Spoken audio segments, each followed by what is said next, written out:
Hi guys, good morning. So ngayon, ituturo ko sa inyo kung paano mag-unlink ng Tulify TTE.ltd account sa inyong mga GCash.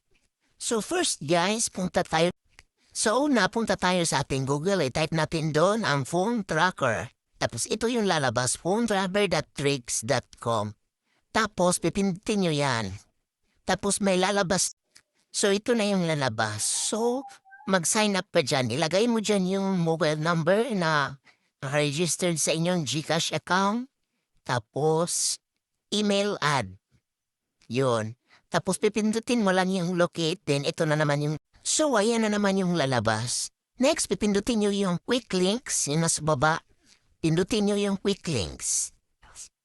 Tapos ayan. Yan na yung makalagay sa quick links. So, sa baba niyan, piliin nyo yung unsubscribe. I-click niyo yung unsubscribe. So guys, pagkatapos yung mag-unsubscribe doon sa traces na quick links, ito na yung lalabas niya. May nakalagay na cancel now. Pipindutin niyo yung cancel now, din ito na yung tas yan na yung kasunod. May magte-text na sa inyo na your GCash account has been unlinked from your Tulify PTE.ltd account.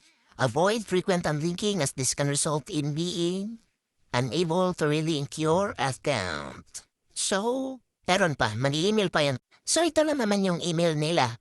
May nakalagay sila na, "Hello, you have just made a request to cancel your subscription.